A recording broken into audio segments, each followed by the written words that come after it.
Pessoal, bom dia.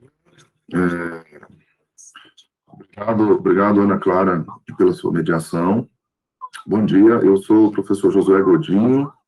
Eu falo desde Carangola, que é uma cidade aqui na zona da Mata Mineira, quando o estado de Minas encontra os estados do Rio e do Espírito Santo, para que vocês possam me situar aí. Eu sou professor aqui na Universidade do Estado de Minas Gerais, onde eu trabalho com teoria da literatura e literaturas de língua portuguesa.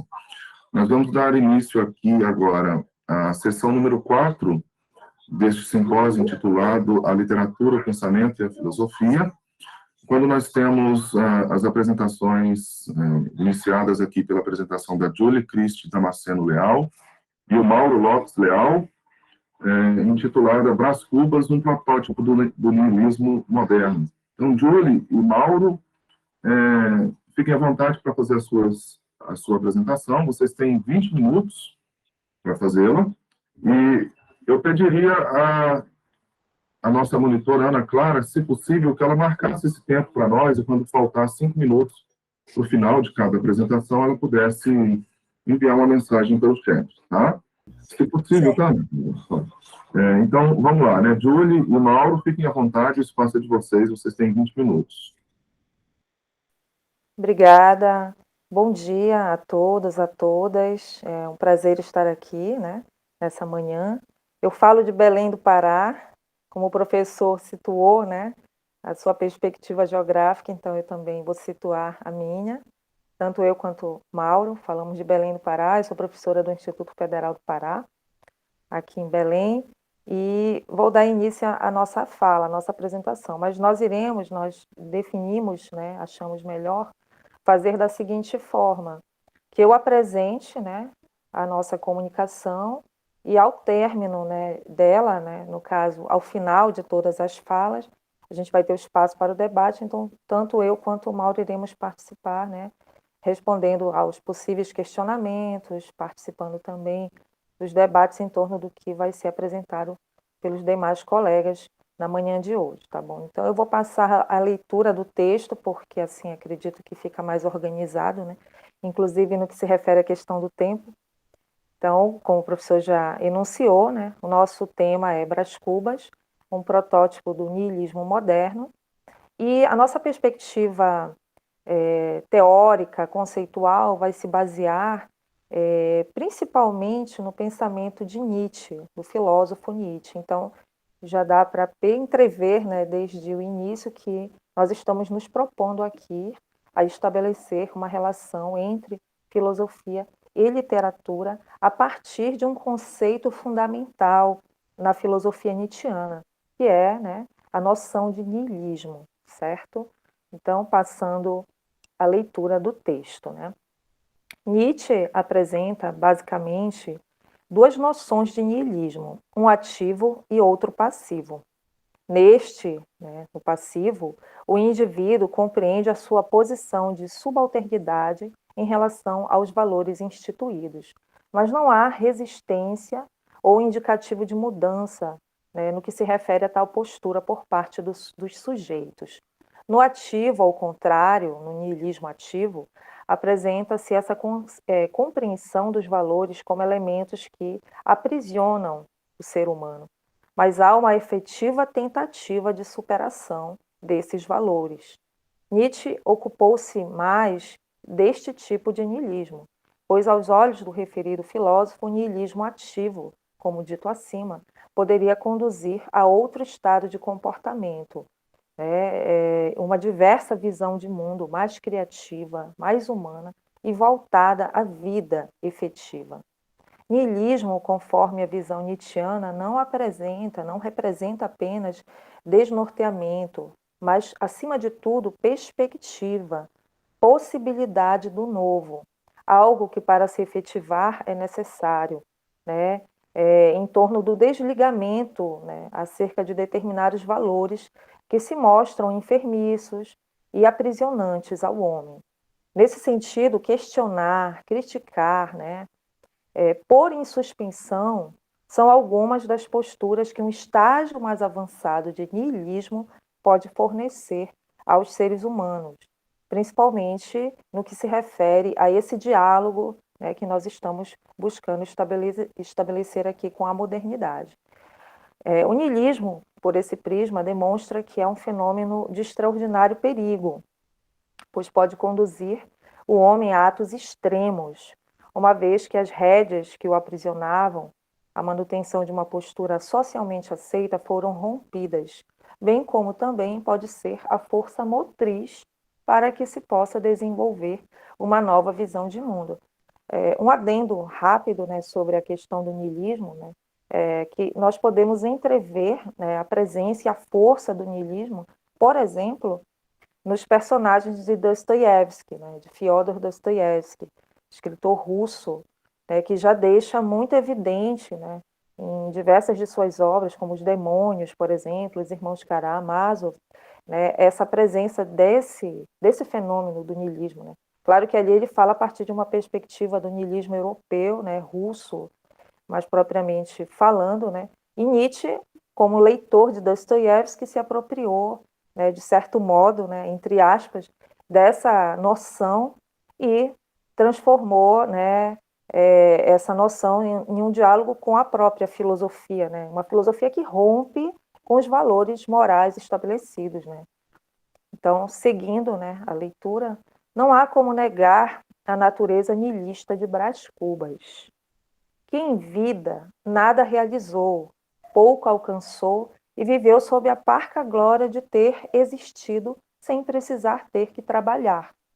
Simboliza-se em Brás o subsolo moral do ressentimento, aquele que brada contra os costumes, contra as famílias, as religiões, as filosofias, as mulheres, dentre outros ícones sociais, utilizando para isso a pena da ironia, do despeito, da zombaria e do ressentimento, o que pode representar uma crítica a tal sistema, que segue leis cujo tradicionalismo impõe-se sobre o indivíduo, tornando-o cativo e, não raro, destituído de ação, o que não é o caso de Brás, cujo tom cômico se mostra como uma espécie de enfrentamento contra a postura niilista passiva, mesmo que seja preciso efetuar tal ação do túmulo.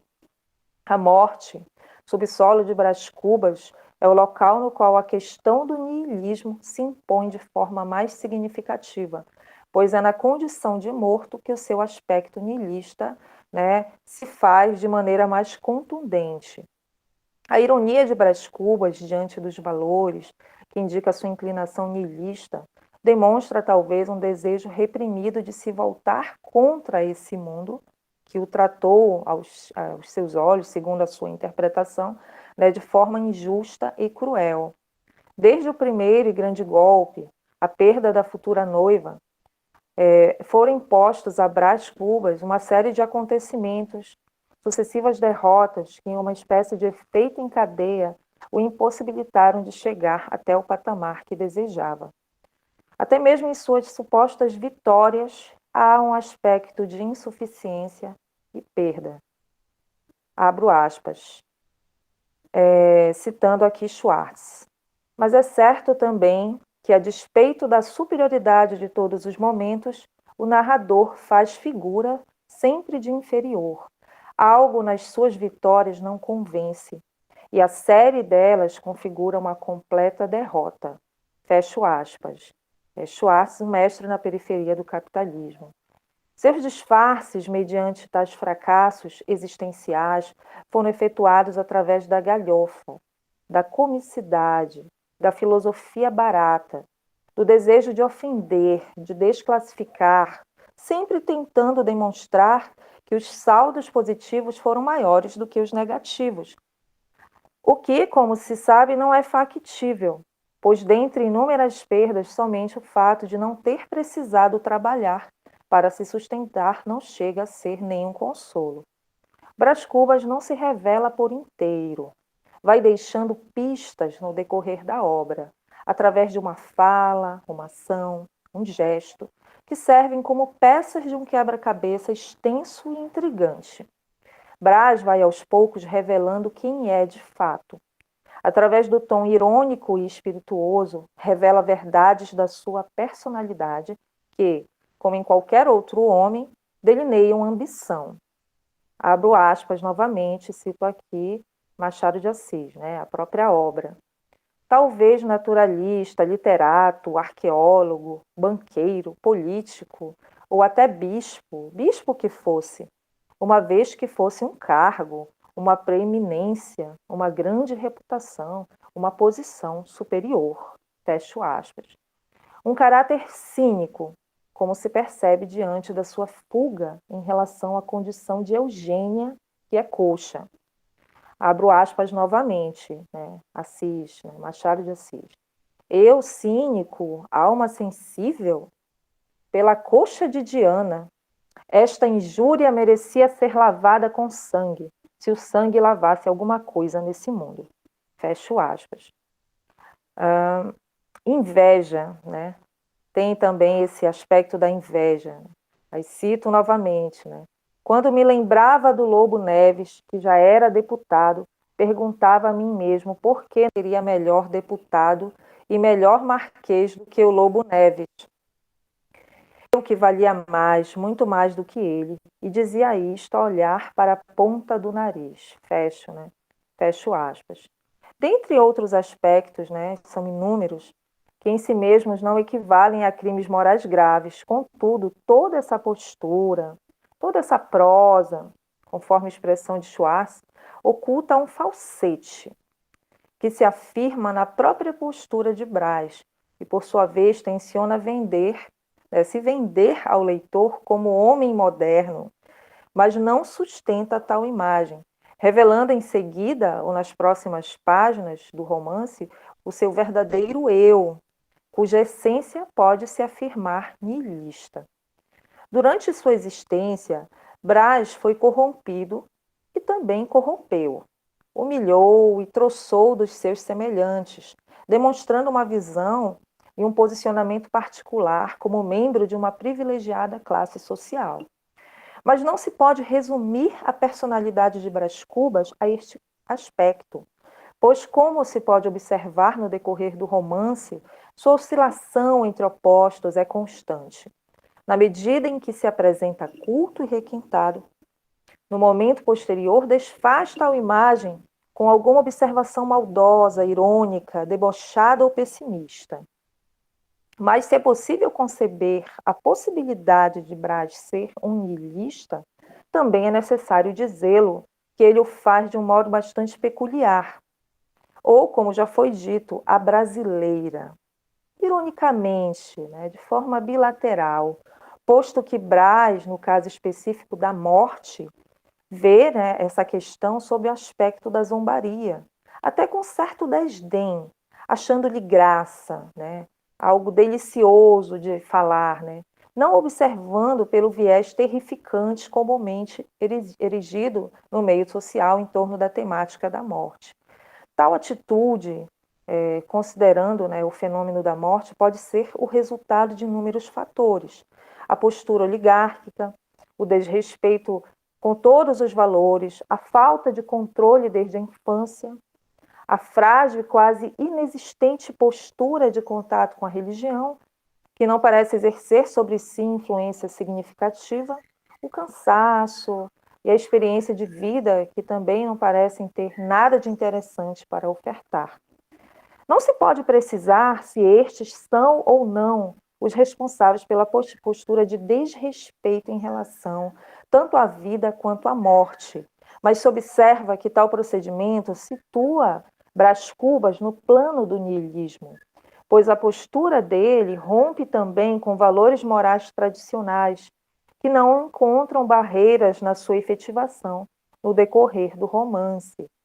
No que se refere à religião, Brás Cubas também, né, apresenta essa postura niilista, né, porque ele zomba de certos valores religiosos, de certas posturas, né, de certas pessoas que têm, no decorrer da trama, né, atitudes mais religiosas, que demonstram certas inclinações, né, dessa natureza.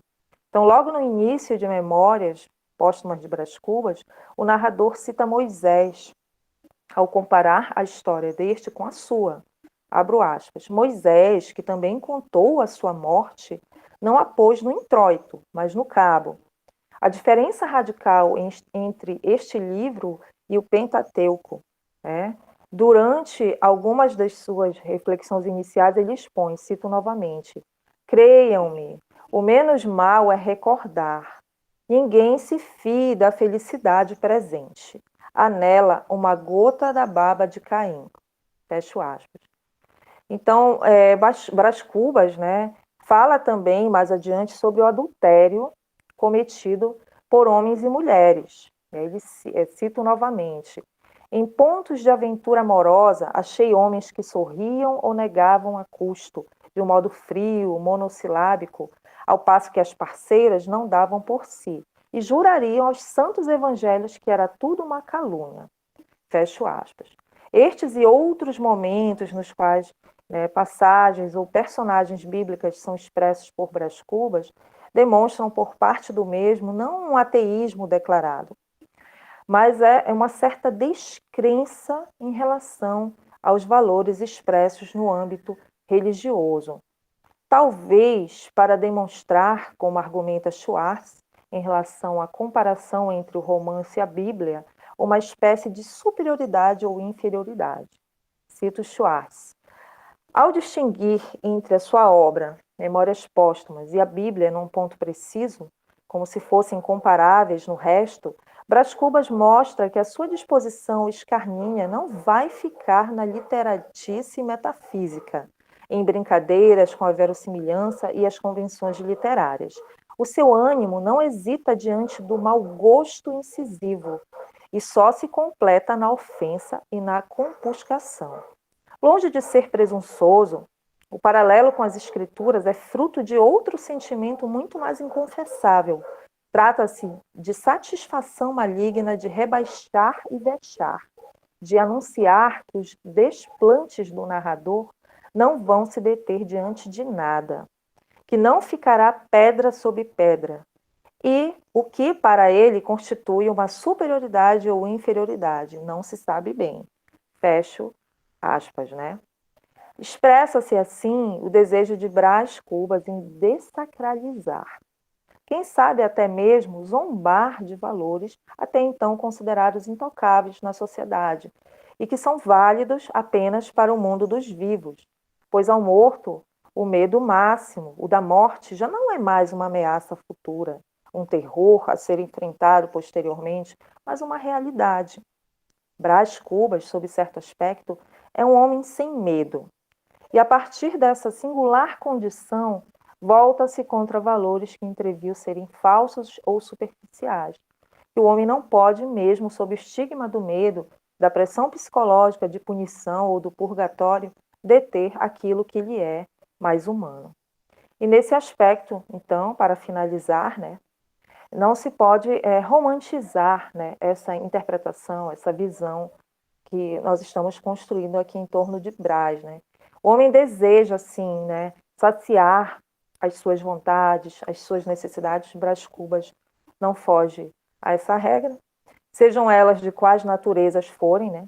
Nesse aspecto, então, o niilismo não é apenas uma forma fechada, pronta e acabada, né, de comportamento, ou seja, apenas a negação da vida, mas também pode representar uma afirmação. Então, é nesse sentido que nós queremos, né, expor também essa perspectiva do niilismo, né, como uma afirmação, pois negar aquilo que desfigura o homem enquanto tal pode, no final das contas, também ser interpretado como uma possibilidade de libertação, pois o homem é um enigma, né, o ser humano é um enigma, para melhor, né, evidenciar isso. E seu comportamento oscilante, né, será sempre um labirinto, cuja saída nunca se encontra facilmente posta.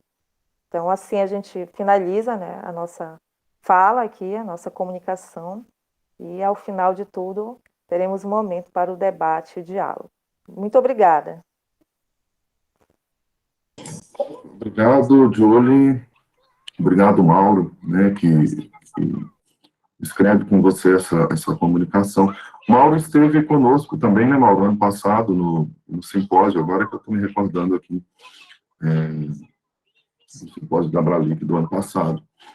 A gente passa agora, então, o José Elielton não está na sala, está? Não, acho que não. O André Mesquita, ele acabou de encaminhar um e-mail dizendo que não está em condições de saúde de fazer essa apresentação, não está conseguindo falar, e, portanto, ele não ia se apresentar.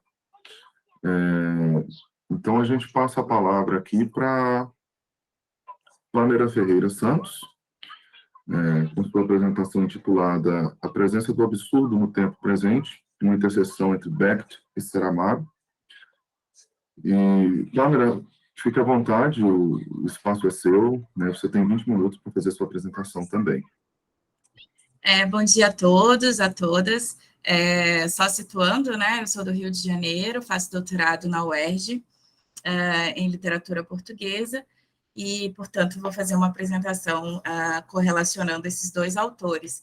Pelo meu cronômetro que eu fiz ontem, deu uns 19, quase 20 minutos. Então, como eu estou me apresentando aqui agora, talvez passe um pouquinho, eu peço paciência, se for possível, de todos, tá bem? Vou fazer a apresentação agora, eu vou colocar um slide e sigo com a apresentação.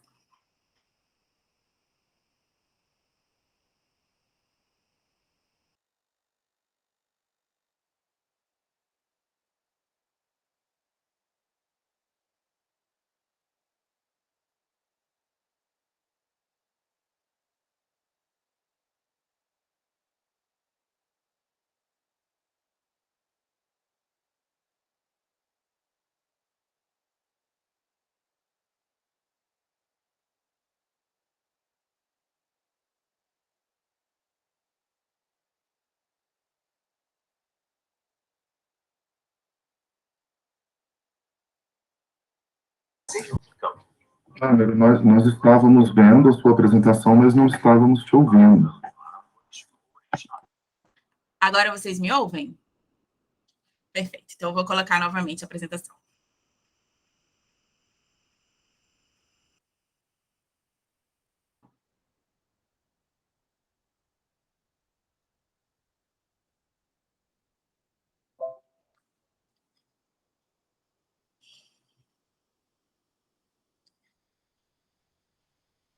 Pronto, vocês me ouvem?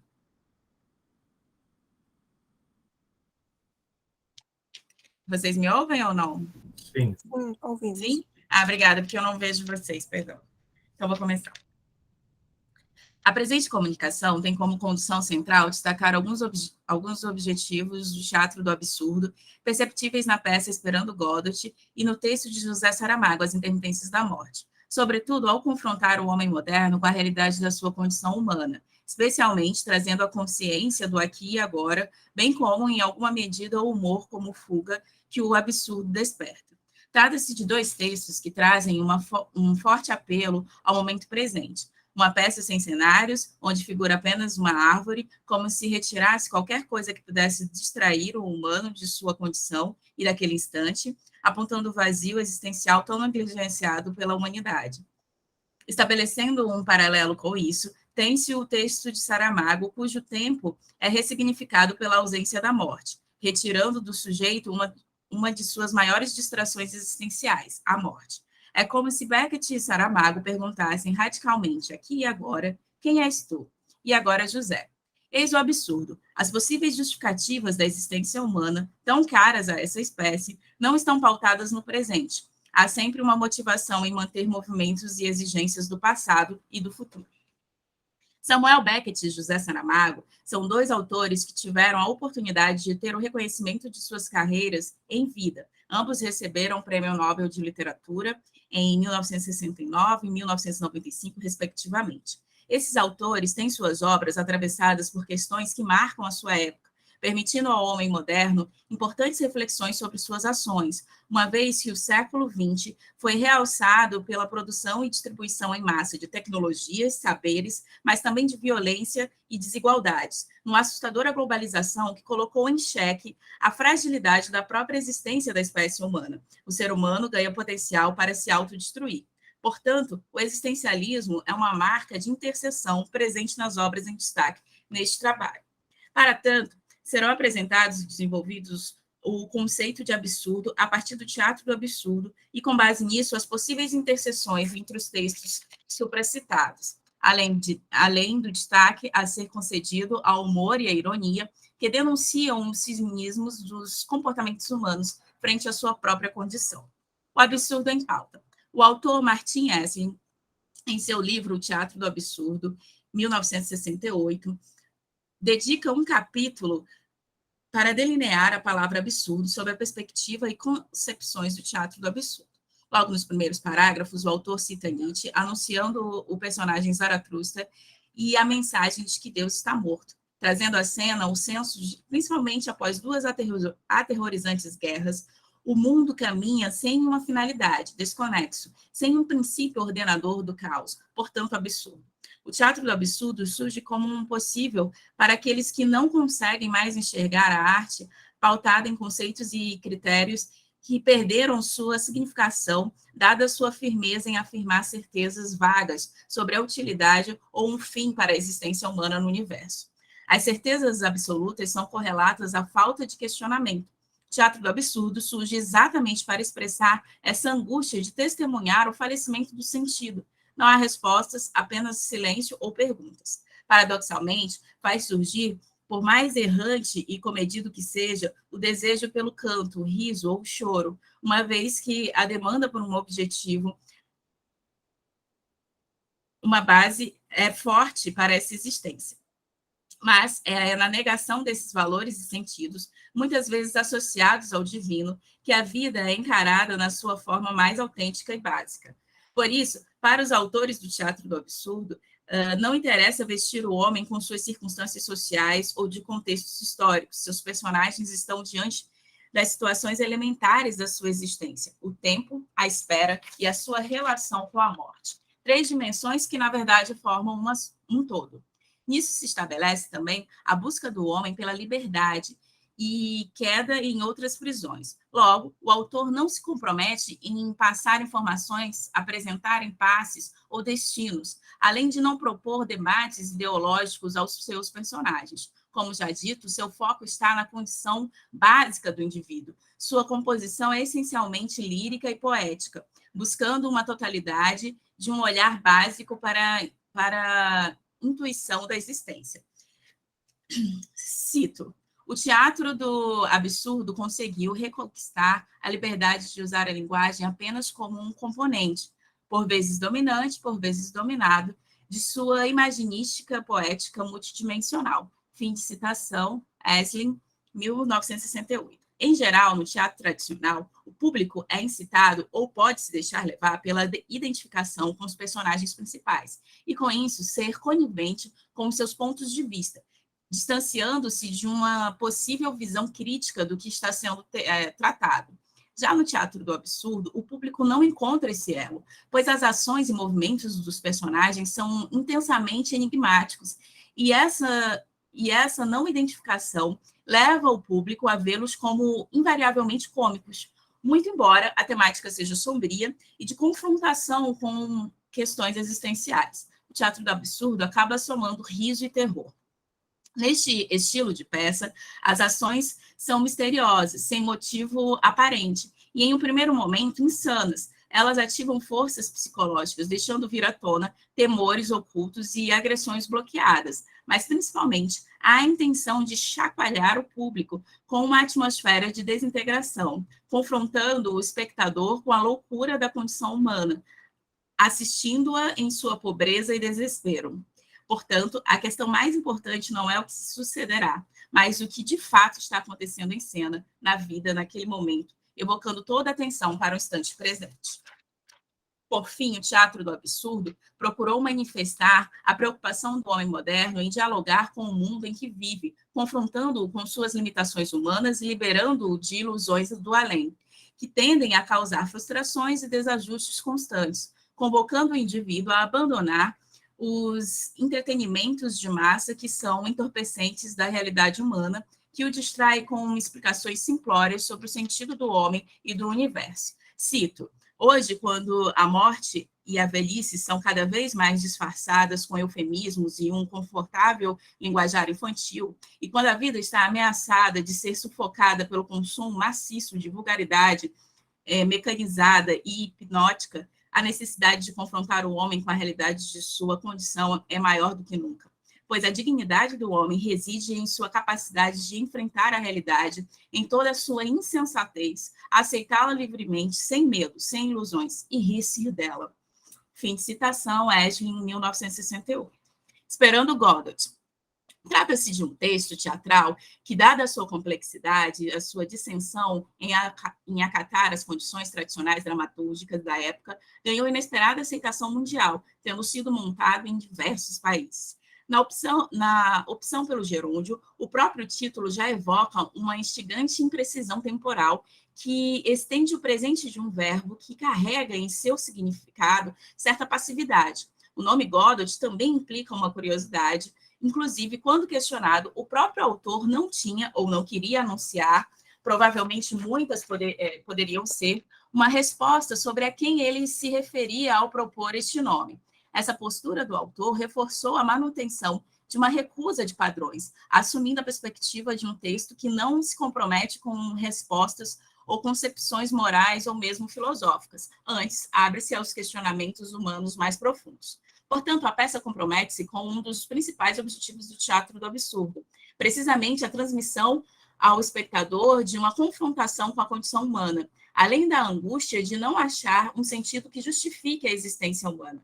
A espera associada à imprecisão temporal gera ansiedades, perturbações e incertezas próprias da alimentação humana, que tem sua data de nascimento, mas não pode precisar de sua morte, a menos que a precipite. Esse intervalo entre datas é preenchido com uma existência que não se sustenta na simplória obrigação de um sentido, pois, segundo a própria condição humana e a representação desta na peça, resta sempre a pergunta: há algum sentido além de esperar? Esperando Godot desenvolve uma sucessão de cenas estáticas de nadas, no sentido de que não há um acontecimento, Godot não vem e ninguém sai a procurá-lo. A ação se passa numa estrada, perto de uma árvore. Os personagens são dois vagabundos, Vladimir e Estragon, que imaginam ter um encontro marcado com o Sr. Godot e são avisados de que esse não pode vir, mas que, com certeza, ele virá no dia seguinte. O ato 1 é a representação do primeiro dia e o ato 2 do outro, realçando a ideia de que, com algumas poucas variações, tudo é quase sempre o mesmo. Quanto aos personagens, são 5. Vladimir, Estragon, Pozo, Lucky e um moço. Em suas cenas, eles formam duplas complementares, o que os torna uma dupla cômica. Estragon é instável e sonhador e Vladimir obstinado e prático, tanto que é este quem conversa com o moço, mensageiro de Godot, e na maior parte do tempo, quem alimenta a esperança desse encontro. Já aquele chega às vezes até a esquecer o nome de quem espera. As implicâncias, fruto de características diametralmente opostas, levam a crer que a separação seria o melhor, mas a recíproca dependência revela a necessidade de permanecerem juntos. Pozo e Lucky também são opostos complementares, porém na linha mais tradicional, senhor e escravo, rico e submisso, todavia altamente dependentes. Pozo chega a pensar em vender Lucky na feira, por fraqueza, mas não o faz, terminando no segundo ato com ele cego e o escravo mudo, metáfora da ausência de comunicação. Esta dupla se distingue da primeira também por seu final. Pozo força Lucky a viajar, sem um objetivo preciso, e Vladimir convence Estragon a esperar por Godot. O cerne da peça consiste na condição humana de estar sempre esperando algo, alguém ou mesmo a morte. E essa espera é intensamente atravessada pelo tempo, pois sua passividade permite ao sujeito observar a efemeridade que se torna mais palpável quando se traz a consciência ao presente, uma vez que em atividade, em movimento, há uma certa alienação do tempo que vai se esgotando até não mais existir. Portanto, na espera, o tempo confronta o humano com a impossibilidade do passado voltar a existir e a incerteza do futuro acontecer. Tudo não é mais como era ontem, mas também não se tem ao certo o que será amanhã. Essa é a condição radical do sujeito. Sua questão básica existencial, tudo lhe escapa. Logo, aquilo que se espera e que e que se torna o objeto do desejo, pode nunca vir a ser alcançado. Exatamente nisso consiste a angústia humana. Não há certezas, só possibilidades. Essa constante mudança que se constitui no tempo, visível na espera, traz uma repetição paradoxal de mais do mesmo. Ou seja, por se mudar o tempo inteiro, não se muda nada. Há uma certa nulidade nas ações, tornando as mudanças uma ilusão. Porém, é exatamente a ilusão que torna o ato de esperar algo que vale a pena, pois há uma implícita promessa de estabilidade nessa constante mudança ao ser alcançado o que se espera. Portanto, Vladimir e Estragon esperam Godot para encontrar um lar, para deixarem de ser vagabundos e andarilhos. Caso alcançassem estas coisas, elas estariam em constante mudança também. Não há permanência. A figura de Godot, pela sua própria ausência, é incalculável. Não é porque se projeta nela o desejo que ela reflita essa realização. Logo, não é palpável se o que se espera é algo realmente bom ou ruim. Na peça, o próprio moço, que é mensageiro de Godot, diz que ele o trata bem, mas que ao seu irmão não. Quando indagado do porquê ele é bem tratado, este não sabe responder. A imprevisibilidade do que se espera traz ao lado da ilusão o contraponto da possível frustração. Com isso, a peça reforça que esperar Godot é algo fundamentalmente absurdo, uma vez que há uma persistência na incerteza de um encontro, marcado com alguém inconsistente, e a representação insistente de que são fúteis as esperas, ilusões nele depositadas. O suicídio é visto como uma solução plausível para uma complicada situação, na qual os dois vagabundos estão. E eles chegam mesmo a considerar a hipótese até como favorita, mas são inabilidosos e não conseguem instrumentos para atingi-la. Nesses fracassos de suas tentativas de suicídio, eles param para refletir mais ainda sobre a curiosidade em conhecer Godot, se realmente ele teria como cumprir ou oferecer as promessas imaginadas, numa tentativa de tornar a espera menos absurda. Afinal, de repente, ele realmente aparece e o encontro acontece. Essa expectativa, pelo menos, representa não algo religioso, mas alguma superioridade em termos de sentimentos, já que na outra dupla, Pozo e Lucky, não resta nada além do egocentrismo e uma relação sadomasoquista. Por fim, esperando Godot, passa-se numa estrada desesperadamente vazia e apresenta dois heróis que fazem o tempo passar numa sucessão estática que nunca acaba, mostrando o absurdo de se esperar um sentido para a existência humana. Estes vagabundos vivem a passividade da ilusão que os impede de alcançar uma consciência mais elevada da condição humana, embora Vladimir ainda consiga perceber que o hábito, a rotina dessa espera, é o que os impede de acessar a dor, que poderia ser profícua no processo de conscientização da existência humana. As intermitências da morte. O texto de Saramago não possui as características estilísticas do teatro do absurdo, muito embora seus enredos tenham nuances que facilitam pela criatividade uma releitura por outro suporte, que é o cinematográfico, como já aconteceu com algumas de suas obras. Mas suas temáticas convergem para os objetivos do teatro do absurdo, apresentados por Martin Esslin, uma vez que seus personagens também não são nomeados no primeiro momento, e a sua narrativa tampouco caminha por uma via moral. Pelo contrário, Saramago faz questão de que seu leitor perceba os cinismos das escolhas humanas, para além de uma conduta entre o certo e o errado. O texto selecionado para este trabalho, As Intermitências da Morte, já parte de um absurdo. A morte resolve não mais matar e torna-se um personagem no enredo, chegando às últimas consequências. Assim como na história cristã, em que o Deus se faz homem, a morte resolve se fazer mulher.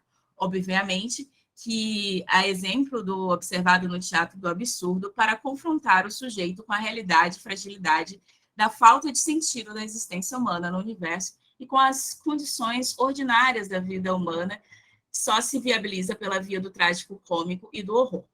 O enredo se dá com a morte resolvendo fazer uma greve, suspendendo as mortes diárias de um país, por tempo indeterminado, acarretando com isso numa série de questionamentos em relação à ordem da vida. Em um primeiro momento, parecia um presente. Um dos ganhos mais esperados é a garantia da imortalidade. Em geral, o senso comum não quer conhecer a morte. Porém, o que se percebe na narrativa é o desespero das igrejas, Estado, empresas funerárias, hospitais e asilos, todos que estruturaram seus negócios na morte. Um regime de exceção passa a ocupar o Estado, e o último tem procedimentos vazios a partir de ideias que parecem não fazer sentido para sair desse acaso. Esse país vai conduzir essa imposição do acaso de ter ao alcance a possibilidade de sentir a existência na sua forma mais radical, sem que a morte seja um exercício a ser pensado e calculado, buscando suas fronteiras, pois depois destas, a morte ainda vigora. Nota-se na narrativa que é dada uma oportunidade por igual de se repensar toda uma estrutura da existência coletiva e individual. A sociedade desse texto, entretanto, se ancora numa máfia que transporta pessoas para o outro lado da fronteira para morrer.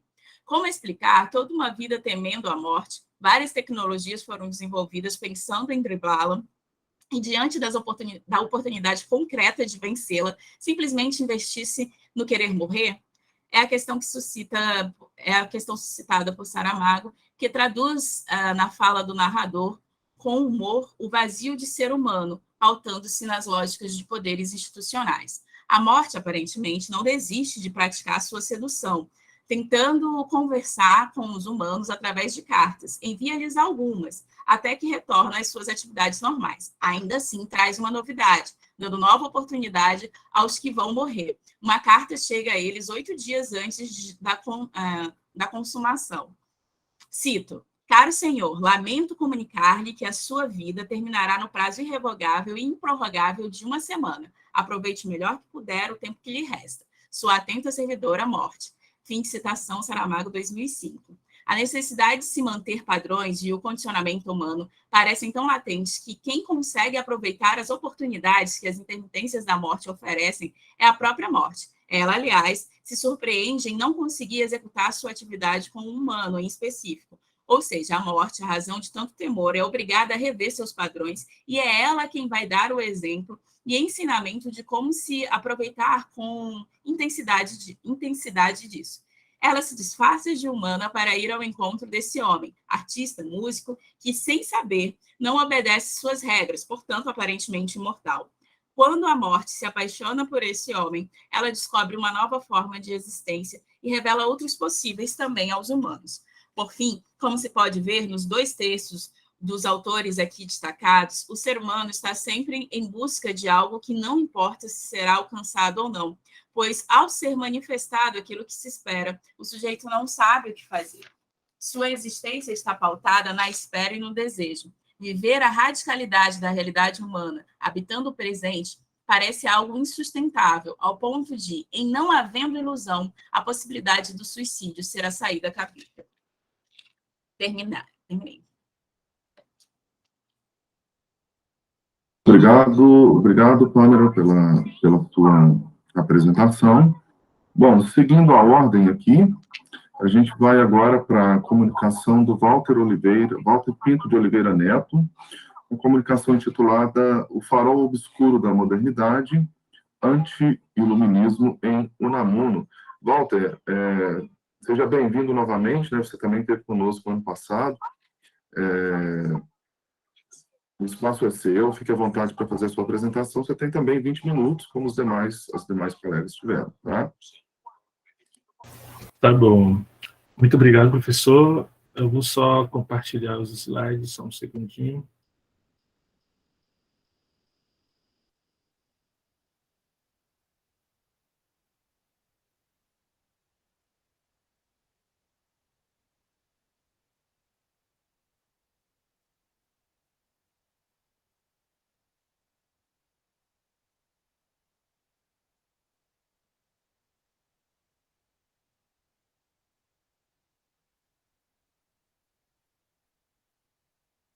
Vocês estão vendo o slide? Sim. Certo. Então, gente, bom dia. É muito bom estar aqui novamente, como o professor disse. Eu fico muito feliz de poder participar novamente deste simpósio. Foi muito importante para mim ano passado, devido a que, enfim, eu estava no começo da aventura do mestrado, e o debate que ocorreu aqui após a minha apresentação foi muito bom e esclareceu algumas coisas que estavam um pouco nebulosas na minha cabeça. O professor José foi muito importante para isso. Também queria chamar aqui a atenção ao professor Roberto Amaral, que participou da disciplina que eu fiz no PG Letras da UFMA. A gente analisou um livro dele ali por meio do Paul Ricoeur, né, colega da professora Rita de Cássia, que foi aqui partilhou a disciplina, e foi muito bom também esse debate. Então, professor Roberto, um abraço aí, gostei muito do seu livro, espero que lance outros para que a gente possa comentar eles em futuras ocasiões. Este trabalho, assim, vou me apresentar, eu sou Walter, eu sou mestrando em Letras do PG Letras, da Universidade Federal do Maranhão. Eu sou graduado em Letras Português e Espanhol pela Universidade Estadual do Maranhão, e na UEMA, a minha monografia também foi um Unamuno, abordando a obra que eu vou trazer aqui hoje, e na minha experiência do mestrado, eu estou abordando já mais especificamente a produção romanesca desse autor, e não só uma obra, trazendo à tona também a teoria do romance moderno e também abordando a teoria da antimodernidade ou dos antimodernos de Antoine Compagnon. O que eu vou fazer aqui é um recorte, tanto do trabalho monográfico como da continuação dessa pesquisa no mestrado, e então vamos dar início. Enfim, como primeiro ponto assim, importante, que quando eu falo dessa temática dos antimodernos, eu gosto um pouco de apresentar de onde ela nasce. É uma teoria, uma proposta hermenêutica um tanto desconhecida ainda, né? Apesar de que o seu autor, o Antoine Compagnon, ele é conhecido aqui no Brasil principalmente por O Demônio da Teoria, Literatura para Quê?, Os 5 Paradoxos da Modernidade. Mas em 2005 ele lançou Les Antimodernes, e foi traduzido no Brasil em 2011, que é, na verdade, uma proposta dele, ou uma ideia que ele teve, de apresentar alguns autores, alguns intelectuais que se situam na contramão dessa modernidade, mas sem sair dessa modernidade, né? É uma figura assim, um tanto paradoxal, contraditória, dicotômica, porque não é um reacionário, não é um mero tradicionalista, apesar de que, sim, o elemento da tradição esteja inculcado ali, mas ele continua sendo moderno, né? O Antoine Compagnon vai dizer que os antimodernos são modernos situados na retaguarda da modernidade, ou modernos que olham o passado pelo retrovisor. E para sustentar essa ideia dele, além de trazer algumas características gerais, ele vai expor 6 ideias que são como áreas das ciências, vamos dizer assim, em que, enfim, o antimoderno ele possui, né, digamos assim, uns certos arquétipos que eu coloquei aqui neste quadro, mas que não necessariamente o antimoderno precise ter as 6. Né? Cada antimoderno tem a sua configuração. Por exemplo, nós temos poucos trabalhos aqui no Brasil ainda que se utilizem dessa teoria, desse livro.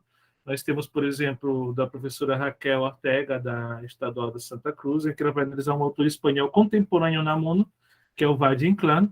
E nós temos também uma tese em 2017, em que vai analisar o Mário Quintana, também pela teoria do antimoderno, só que ela se vale mais de categorias estéticas. Né? Eu, no meu trabalho, prefiro usar as duas, né? Mas existem várias formas de configurar essa análise dos antimodernos, né? Mas ela não se restringe à literatura, né? O Antoine Compagnon, por exemplo, ele vai analisar críticos literários, ele vai usar políticos, ele vai usar historiadores. Nós temos também alguns trabalhos aqui no Brasil utilizando esse arquétipo na figura de Kierkegaard. Então, as possibilidades são muitas. De qualquer forma, aqui, neste momento, a ideia ou a figura que eu vou utilizar é o anti-iluminismo, por uma espécie de recorte mesmo, né? Porque tratar de todas as figuras, de todas as ideias, seria um trabalho muito extenso. Enfim, quando a gente fala de iluminismo, na teoria do Compagnon, o que a gente vai entender é que não é o iluminismo somente enquanto período histórico, somente enquanto ideologia, ele está se referindo também aos próprios enciclopedistas ou autores iluministas que não foram necessariamente enciclopedistas, E também ele vai se referir às ciências ou às ideologias que captaram as luzes, como diria o Todorov no seu livro O Espírito das Luzes. E aí, as ciências que vão captar com maior destaque o espírito das luzes seria o positivismo, principalmente, né? Apesar de que há outros, como, por exemplo, o pragmatismo. Né? E aí vai depender muito do autor. Né? Por exemplo, essa questão do pragmatismo é algo que nem todos concordam, alguns que fazem uma apologia, mas, por exemplo, o Horkheimer, em Teoria Crítica e também em O Eclipse da Razão, vai dizer que o pragmatismo ele é tão racionalista e tão decapitador do pathos quanto o positivismo. Né? Então, vai variar um pouco. Aí o Baudelaire, em Modernidade de Baudelaire como um dos antimodernos que o Antoine Compagnon se vai valer, e o Baudelaire é um autor que o Compagnon utiliza praticamente em todos os seus livros, vai dizer que o iluminismo é um fanal obscuro, invenção do filosofismo atual, aprovado sem garantia da natureza e da divindade. Essa lanterna moderna que projeta trevas sobre todos os objetos do conhecimento. Né? Então, é por isso que o título do trabalho, né, O Farol Obscuro da Modernidade, me baseando nesse pequeno trecho aí de Baudelaire, que é um crítico ferrenho da racionalidade e, portanto, também do iluminismo. Né? E aí, quando a gente fala de iluminismo, enquanto ideologia, nós estamos falando de vários aspectos. Mas talvez o que mais incide o Compagnon na sua obra é quando ele se refere ao iluminismo enquanto captador máximo e fonte mais potente da razão. Né? Ao menos naquilo que o Giddens, por exemplo, vai chamar de segunda modernidade, de alta modernidade, que é quando a técnica se instaura como medida de todas as coisas. E o Unamuno também vai ser um crítico ferrenho dessa razão moderna e um crítico ferrenho também desse iluminismo. E ele vai utilizar justamente a figura de Don Quixote como atravessador dessa racionalidade imperante na modernidade. Inclusive, isso coincide também com um comentário que faz o Berman, Marshall Berman, no seu livro Tudo que é Sólido se esmancha no ar, quando ele diz que o antimodernista é aquele que quer fugir da modernidade, sabendo que para fugir da modernidade ele precisa conhecer a modernidade melhor que os outros. Né? Aquele que simplesmente quer fugir, como um reacionário, um tradicionalista, ele simplesmente olha para trás e se evade deste mundo, né? Foge da imanência. Enquanto o antimoderno ou o antimodernista é aquele que sabe que para fugir realmente ele precisa fugir dessa modernidade.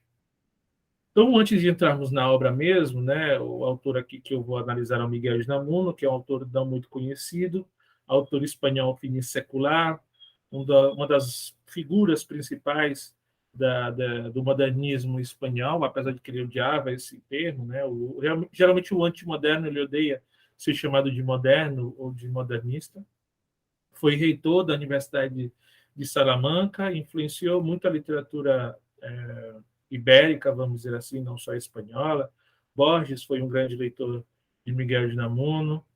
Olavo Bilac, aqui no Brasil, foi um grande leitor de Unamuno, e o próprio Guimarães Rosa também foi grande leitor de Unamuno. Inclusive, Guimarães Rosa vai dizer que Unamuno foi o avô metafísico dele. Né? Então, isso é representativo da influência dele, apesar de que no Brasil a gente não conheça ele tanto. Ele escreveu muitos ensaios, foi um filósofo também pouco ortodoxo, e escreveu, e foi muito conhecido pela sua prosa, pelos seus romances, que ele mesmo denominaria de nivolas, que é uma espécie de transmutação do nome, né, que é novela em espanhol, romance e novela. Ele vai dizer que são nivolas, numa tentativa de modificar um pouco também a própria estrutura do romance moderno, que na concepção dele estava um pouco parado enquanto a seus valores estéticos. E aí o romance que a gente vai analisar aqui muito rapidamente é Amor e Pedagogia, que é o segundo romance do autor, o primeiro em que ele vai fazer uma crítica realmente potente à razão, uma crítica anti-iluminista, porque no primeiro livro ele faz uma crítica mais à guerra, e a partir daí ele vai começar a sua cruzada metafísica contra os frutos da razão. Então, Amor e Pedagogia é uma obra que tem uma premissa muito básica. A obra também do autor era muito dramatúrgica, são poucas descrições, na verdade, a maior parte do tempo é diálogo, né? É uma obra muito teatral, porque são obras muito trágicas, e conta a história de um pedagogo positivista chamado Abito Carrascal, e esse Abito Carrascal, ele tenciona que o mundo todo se eduque por meio da pedagogia positivista.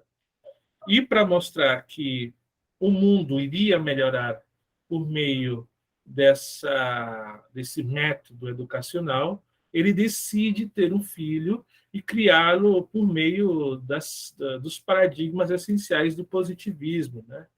E com isso ele acaba conhecendo e conquistando uma mulher chamada Marina del Bade, que é totalmente contrária a esse tipo de educação e esse tipo de prisma do mundo, mas, de qualquer forma, ela acede a casar com ele, e ambos têm um filho chamado Apolodoro, e esse filho, Apolodoro, ele vai viver numa constante angústia, num constante conflito, porque ele não gosta desse tipo de educação, ele se vê humilhado constantemente pelo pai, porque o filho não consegue acompanhar esse método educativo e também não recebe amor. Só que, ao mesmo tempo em que ele é educado dessa forma, a mãe, Marina del Bade, que é uma mulher muito religiosa, educa ele por meio de uma forma muito mais amorosa, muito mais carinhosa, só que em segredo, para que o Abito, o positivista, não descubra, né? No meio disso tudo, existe um alter ego do Miguel de Unamuno, que é o Fulgencio em Ambos Mares. O Fulgencio tem uma filosofia muito mais antimoderna, ele se situa entre essa pedagogia positivista e esse amor exacerbado da mãe, esse amor totalmente antirracional, se situando no entrelugar, que é justamente a proposta, né, da filosofia unamuniana, que ele vai intitular de Filosofia do Sentimento Trágico. E aí, já no prólogo da obra, o próprio Miguel de Unamuno vai se colocar em terceira pessoa para fazer o prólogo.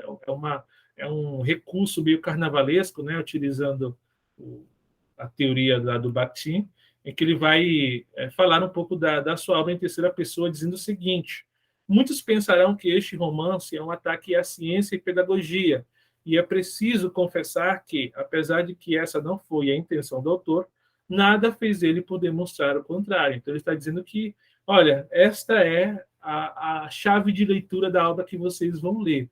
É um ataque à ciência e à pedagogia, mas a ciência e a pedagogia enquanto ciência e pedagogia positivista, que é a ciência e a pedagogia que estava imperante na Espanha naquele momento, né? E é preciso dizer que na Espanha essa era o positivismo que imperava não era o de Augusto Comte, mas era o de Herbert Spencer, porque o Herbert Spencer ele não desdenha o sentimento, como Comte faz, né? E a Espanha sempre foi um país meio dividido entre essa modernidade e esse passado, então esse é o positivismo que vai imperar, mas mesmo assim para o Unamuno é negativo, porque se pauta na razão.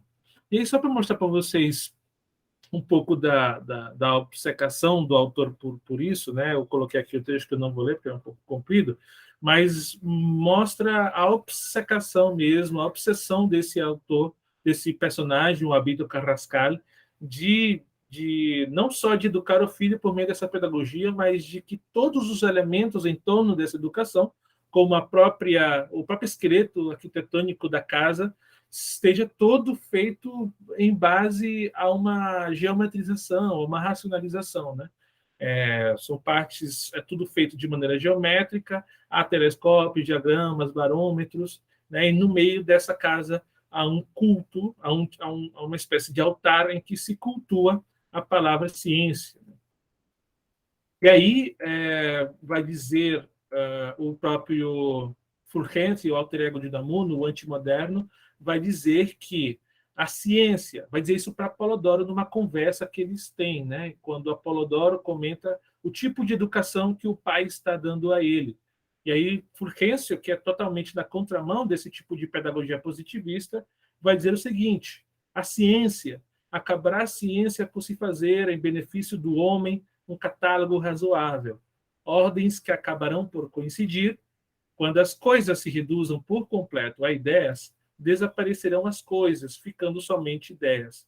Tal será o fim e a negação da realidade na sobre-realidade. E aí, companheiros antimodernos, né, vai nessa mesma esteira, dizendo que para o antimoderno a razão é insuficiente, porque a razão não permite, oculta, na verdade, outros aspectos da vida importantes, como é a paixão, o patos, né, porque a nossa existência, a nossa experiência neste mundo está muito para além daquilo que é palpável, daquilo que a gente consegue tocar.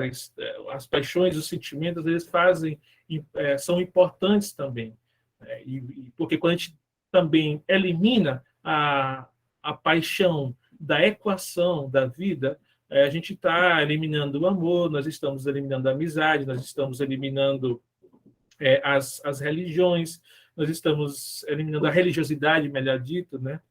E então, para o antimoderno, isso é muito importante, e por isso, constantemente, eles estão voltando também para o passado, porque há uma espécie de apologia no passado, na opinião deles, no discurso deles, de que no passado a paixão ela era muito mais tomada em conta. E aí, como eu disse para vocês, né, não só há uma crítica à razão, senão também ao legado iluminista que se vê no positivismo. E o positivismo, enquanto legado do iluminismo, é uma opinião que não só o companheiro Unamuno tem, mas também outros autores como Horkheimer, no Eclipse da Razão, ou Todorov, no Espírito das Luzes, mas também há outros tantos. Né? A escola de Frankfurt, por exemplo, é muito caracterizada por isso. E aí, Abito Carrascal, na própria descrição dele na obra, vai dizer que é um jovem entusiasta de todo o progresso e apaixonado pela sociologia positivista, aí no caso. Né? Alguns críticos literários vão dizer que o Abito é uma espécie de alter ego do Herbert Spencer, né, do famoso sociólogo positivista. Alguns vão dizer que ele, na verdade, é um cientista normal, sem necessariamente identidade. Alguns vão dizer que ele é um sociólogo espanhol, agora que eu não estou lembrado o nome, Menéndez Pelayo é o nome dele, então ele deixa um pouco aberta essa questão. Mas o que está, de fato, muito evidente é que é um positivista, que é um sociólogo positivista, um pedagogo positivista. E essa ideia do positivismo, de eliminar as emoções, também tem a ver com eliminar a própria felicidade. E isso se demonstra num diálogo que tem o filho com o pai, quando o pai, depois já no final da obra, percebe que o filho está estranho, que o filho não se encanta por esse tipo de educação. E eles têm o seguinte diálogo: observo em ti, já faz algum tempo, algo estranho, e que cada vez respondes menos as minhas perguntas. Aí o filho responde: não as haver concebido. Não as concebi eu, mas a ciência, responde Abito. A ciência? A ciência, sim, a qual te deves e nos devemos todos. E para que eu quero a ciência se não me faz feliz? Não te engendrei, nem te criei para que fosses feliz. Não te fiz para ti mesmo. Então, para quem? Para a humanidade. E essa é uma ideia muito moderna, da ideologia moderna, que vai pegar do iluminismo o seguinte, né, que quando Voltaire diz que o melhor cidadão é aquele que contribui para a felicidade do mundo. Na contramão disso está o antimoderno, que acredita que não, que a gente tem que sim manter essa subjetividade, nós temos que manter esses anseios e não necessariamente obrá-lo a favor do mundo, se esse obrar a favor do mundo quebra as nossas expectativas e a nossa felicidade. E o Unamuno também é um antiluminista. O Unamuno vai nessa esteira quando diz no seu ensaio Rousseau, Voltaire e Nietzsche o seguinte: todos os voltairianos são, no fundo, tão conservadores como era o próprio Voltaire. Carentes de toda fé na transcendentalidade da vida, acreditam, contudo, que a religião pode ser uma arma política e que é um meio de conter as multidões. Isso está na esfera, né, de que Voltaire é um filósofo puramente imanente, que desdenha a religião, e o Unamuno, em certa forma, também desdenha a religião, mas não assim a religiosidade, a espiritualidade, porque ele acredita que isso é importante que o ser humano mantenha dentro de si, porque aí ele foge um pouco dessa lógica imperante da modernidade, uma lógica ultra racionalista. Né? O Unamuno sempre diz que é muito difícil acreditar na transcendentalidade da vida, né? na imortalidade, mas que nós precisamos isso para não morrer de lógica, que é o que acontece na obra Amor e Pedagogia. O personagem Apolodoro, ele está tão cheio de lógica, ele não consegue cumprir os seus desejos, seus anseios subjetivos, e por isso ele acaba falecendo, que é algo que o Unamuno, nos seus ensaios, no seu ensaio del sentimento trágico de la vida, vai dizer que a causa da lógica, a causa da razão, não pode ser outra senão a morte. Então, mais ou menos, ele vai colocando a filosofia dele antimoderna nessa obra dele. Então, essas são as referências que eu utilizei aqui para este trabalho, e se ficou alguma coisa em aberto, a gente pode comentar daqui a pouco, tá bom? Muito obrigado. Maravilha, Walter, muito obrigado pela sua apresentação. Bom, eu, pelo menos, não estou visualizando aqui o José Elielton de Souza, que apresentaria Niilismo, Poesia e Filosofia, Mário Faustino Bertoldi de Nietzsche. Se estiver na sala, por favor, que manifeste, mas não consegui visualizá-lo aqui, não. Sendo assim, nós tivemos já as apresentações todas da manhã, e estamos abertos aí para um debate. Temos aí 40 minutos aí para que seja instaurado um debate, para que sejam colocadas as perguntas, as questões aqui, entre vocês que apresentaram, mas também perguntas partindo dos que estão nos assistindo aqui também.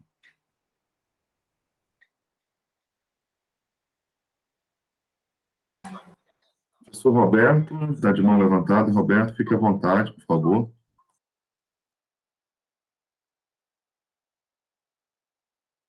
Não está saindo som. Seu áudio, Roberto.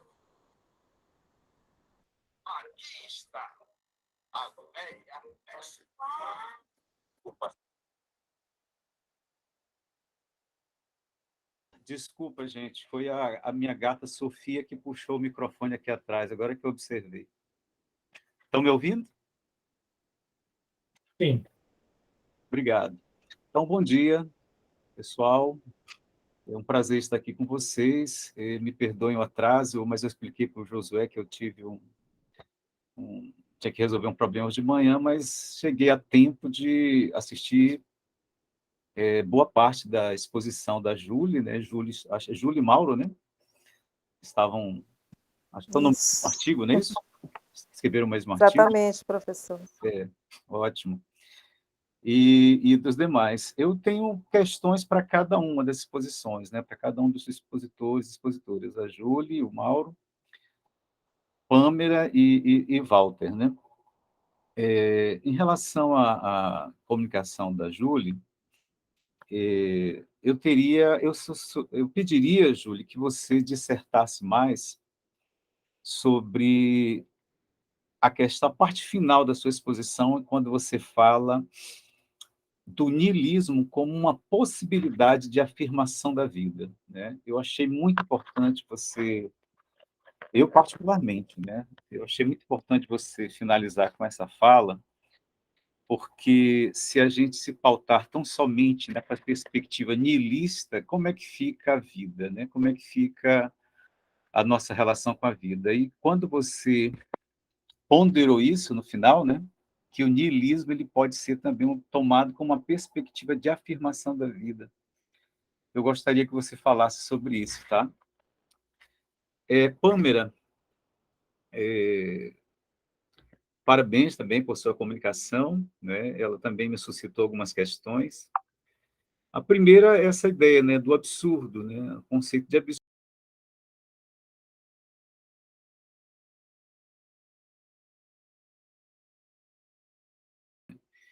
Mas eu me preocupo também com, tudo bem, há um desencantamento com o mundo, mas e o encantamento? Como é que fica o encantamento do mundo? pessoalmente eu te pergunto, o que fazer com a condição de esperando Godot em sua vida vivida, na sua vida particular? O que fazer com essa condição? Né?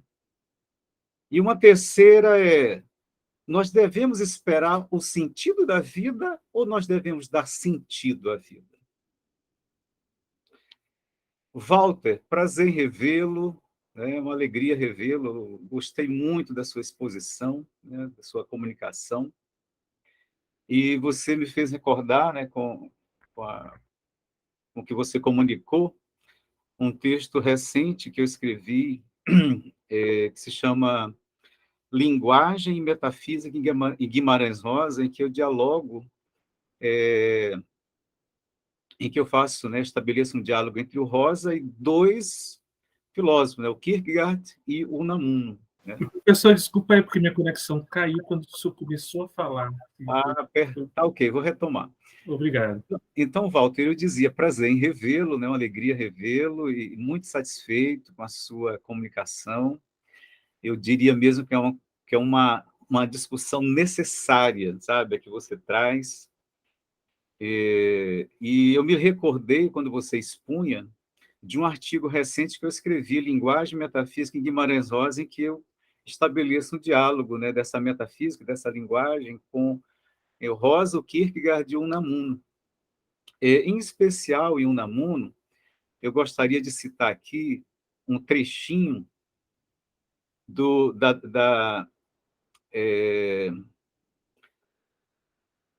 livro dele, né, do Niebla, né?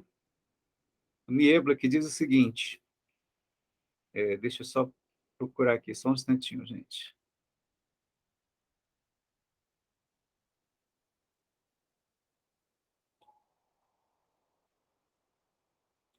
Aqui, é um trechinho do Niebla, que diz, María, una joven ciega que se encuentra perdida, cuando recobra la vista porque no puede hallar el camino que recorría a diario estando ciega. Y necesita vendarse de nuevo los ojos. La protagonista viene a simbolizar la fe. Expresa la desorientación del hombre en el mundo cuando carece de fé. Eu acho isso aqui magnífico, sabe? E, a meu ver, diz muito, dialoga muito com o que você acabou de expor, né? Sobre essa questão da razão ser insuficiente. Definitivamente, a meu ver, é necessário que nós, enquanto humanos e humanas, nós não nos bastemos com a razão, nós precisamos reconhecer todas as nossas dimensões, né? E o Unamuno ajuda a nos recordar isso, né, com essa questão dessa dimensão espiritual. Né? E foi interessante quando você apresentava, quando você mostrou a capa do livro, eu lembrei que eu estive com Josué em Belo Horizonte, né? E a gente comprou, né, juntos, estava em promoção lá na livraria da UFMG, né, do Josué, esse livro, né, Os Antimodernos, né, do Compagnon. Né? E a citação que eu falei do Unamuno é desse livro, do livrinho dele aqui, né, o Niebla, né? Então, quero te parabenizar por isso, sabe, Walter, por sua pesquisa e você trazer essa discussão necessária, sabe, mais do que necessária. Eu penso que estabelecer ou supervalorizar, hipervalorizar, né, uma só dimensão do humano descaracterizar a nossa própria humanidade, né? E se você puder comentar um pouco mais sobre isso, eu agradeço. Obrigado.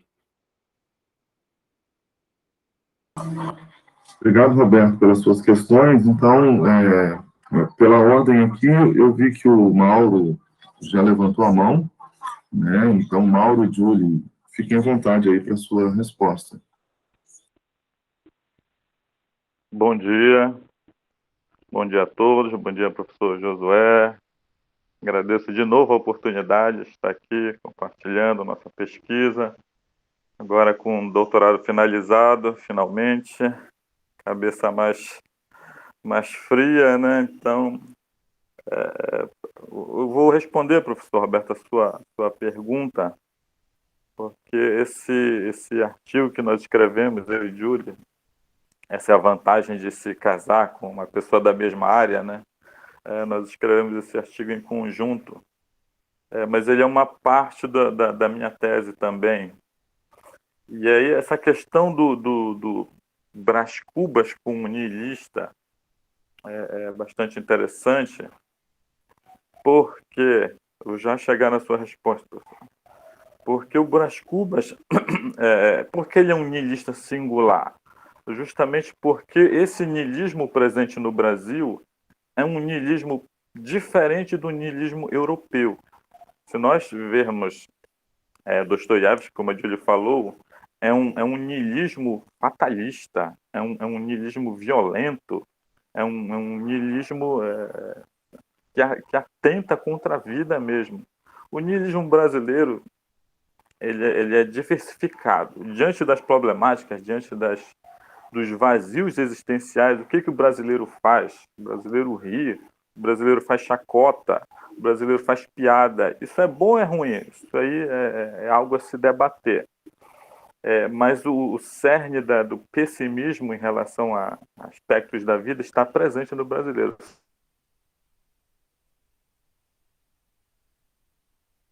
Só que é outra. E o Brás Cubas representa muito bem esse niilismo brasileiro. Por quê? Porque ele vai rir, ele vai zombar desses valores.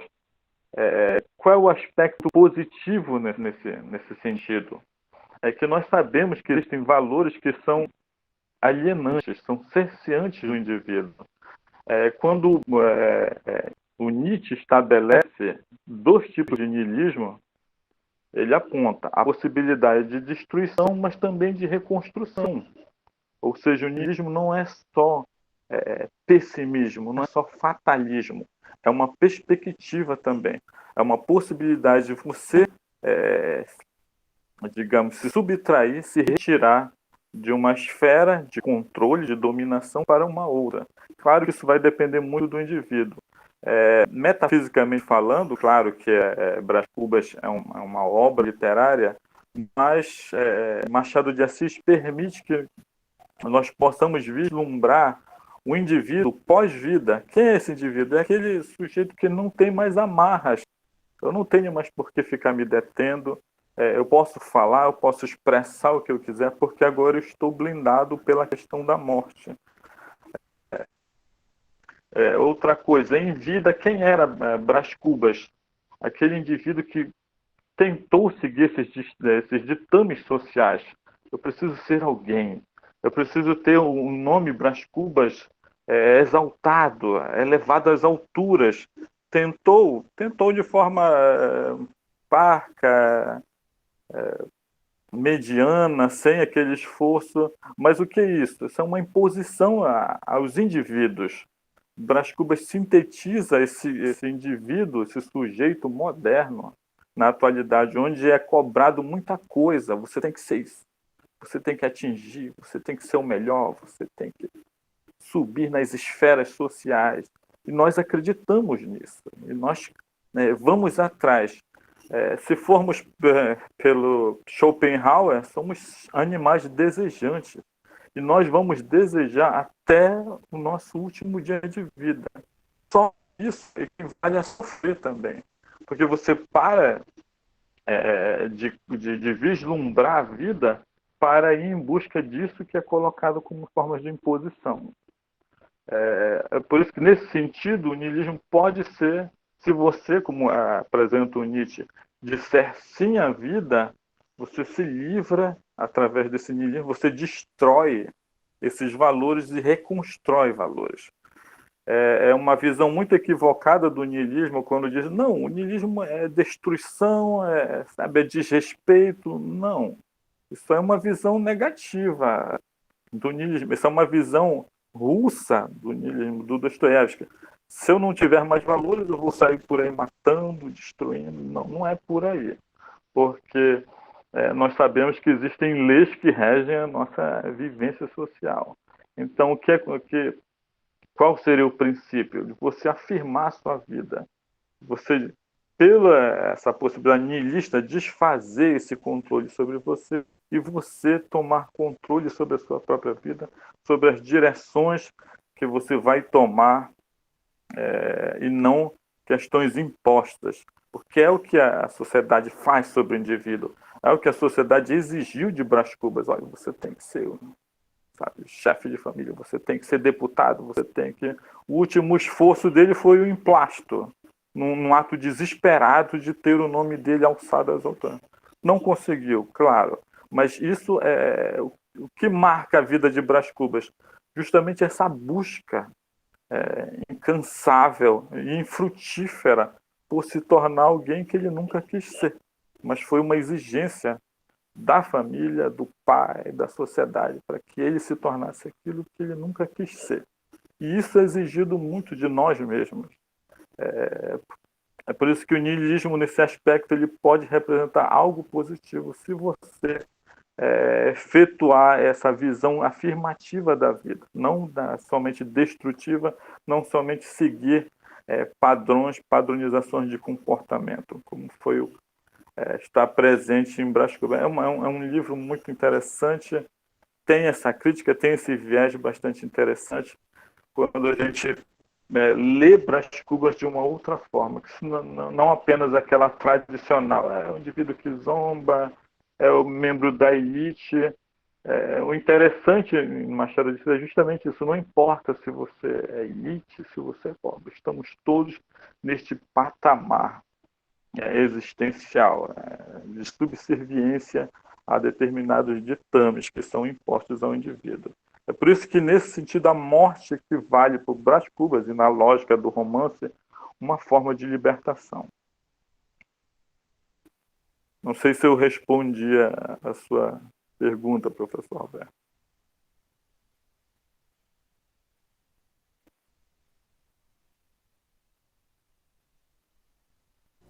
Sim, Mauro, com certeza. Eu acho que a Júlia também quer comentar aí, né, Josué? Se a Júlia levantou a mão também, Júlia, fica à vontade também para complementar aí a resposta, ou para dar a sua resposta também, né? Juntamente com o Mauro. Isso, exatamente. Muito obrigada, professor Roberto, pela excelente provocação.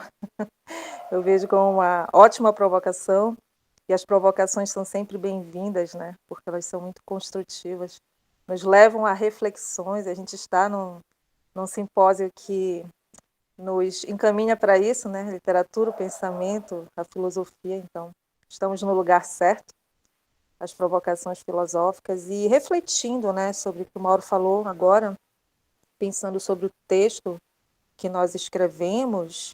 Eu penso, né, eu também reflito muito sobre essa figura de Brás Cubas, né, que é uma figura muito icônica, notória da literatura brasileira, né. Agora, sob esse olhar, né, sobre o olhar do niilismo, eu vejo que essa troça,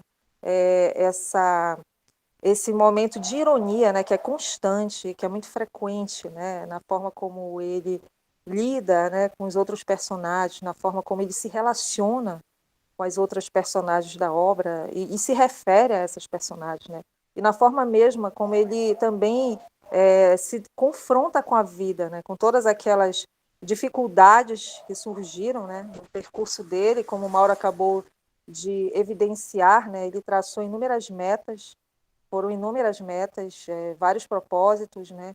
E nenhuma dessas metas foi de fato alcançada. Ele não conseguiu de fato concretizar nenhuma dessas metas, né?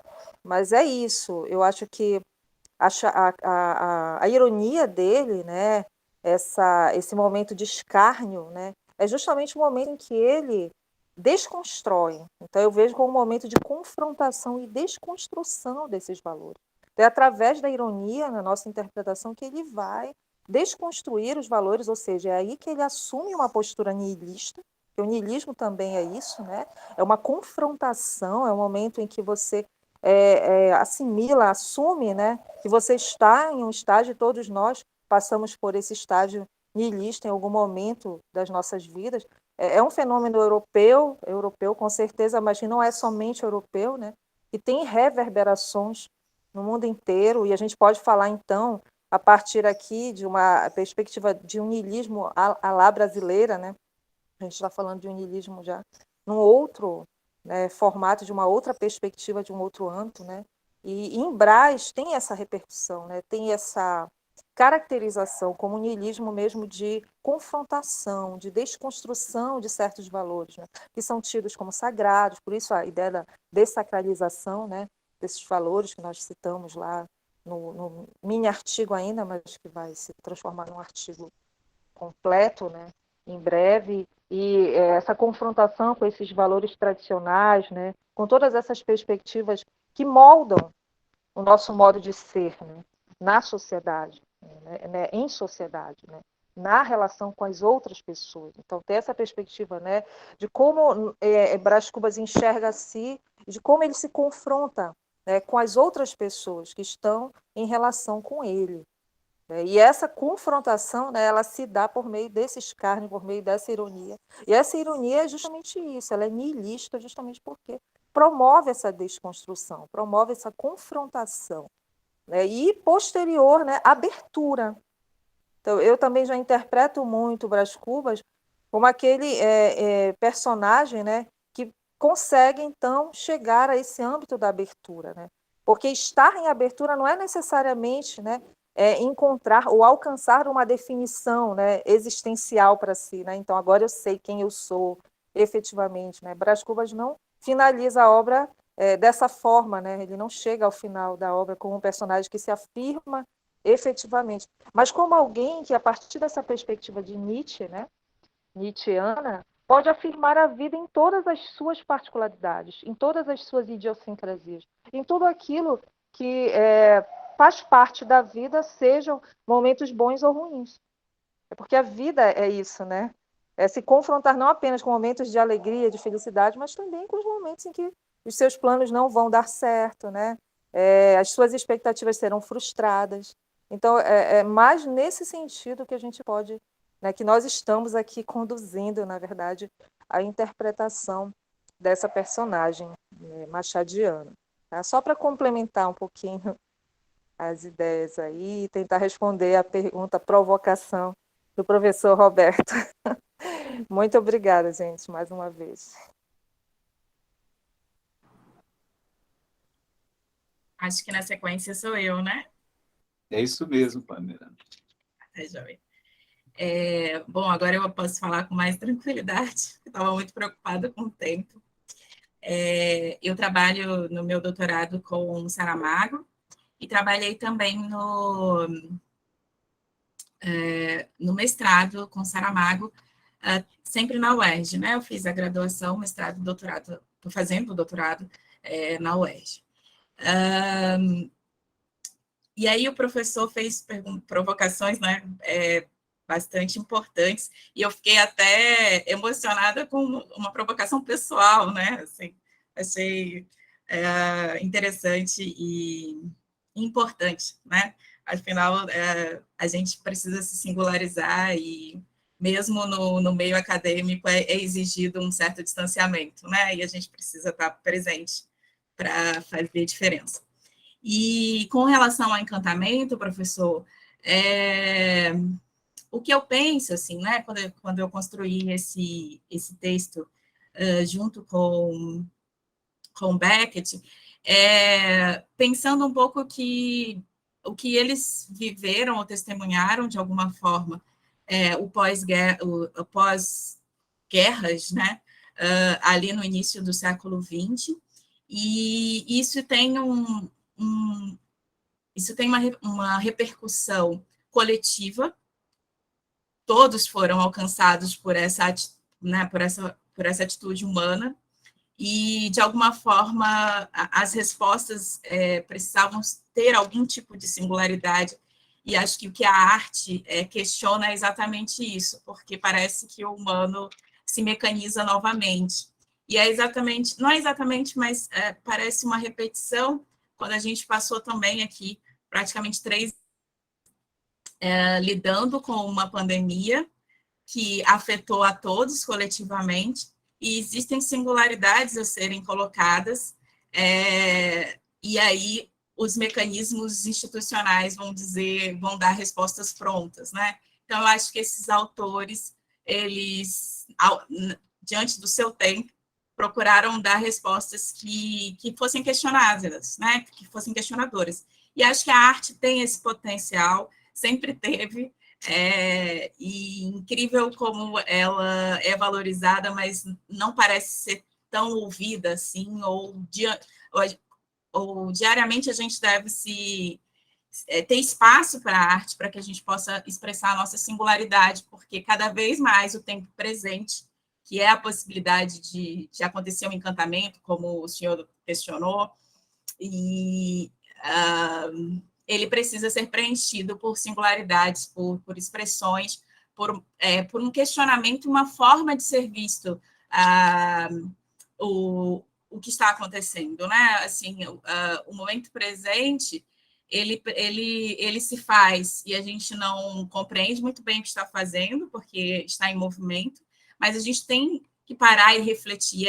Essa reflexão, ela tem arte, ela se transforma em filosofia, ela se transforma em literatura, não sei, ela pode se manifestar, inclusive, em outras ciências que a gente nem conhece ainda.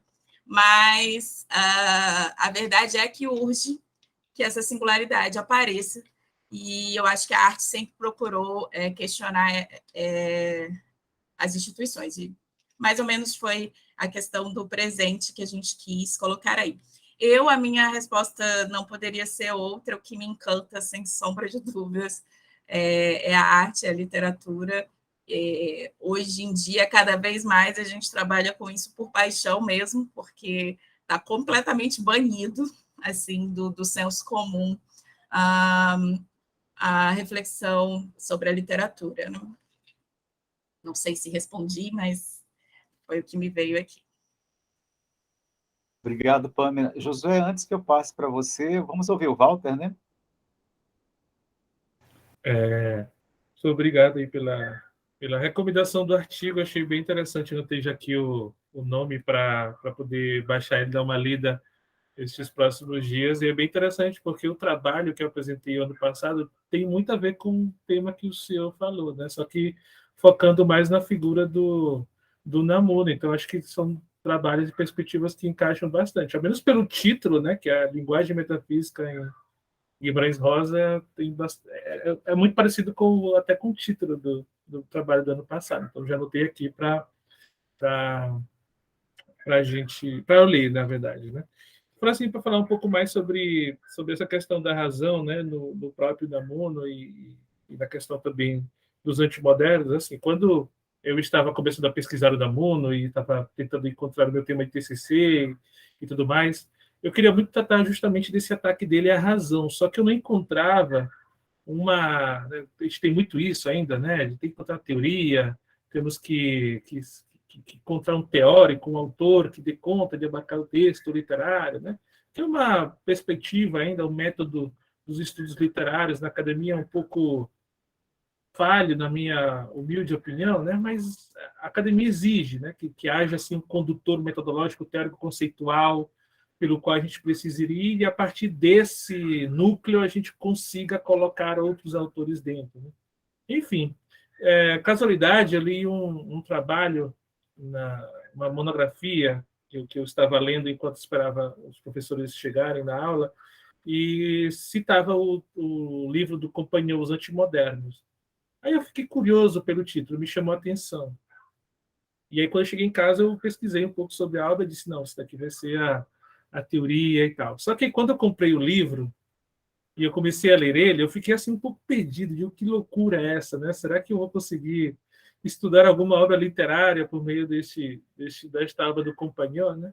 E aí me deu um pouco de fôlego saber que havia alguns poucos outros trabalhos, né? Mas não é um livro fácil, ele é bem extenso demais, né? São umas 400 e muitas páginas. É um livro assim, meio denso e também assusta porque ele trata mais de autores franceses, né? Ele vai pegar mais autores franceses. Mas, enfim, está dando certo, espero que continue dando certo.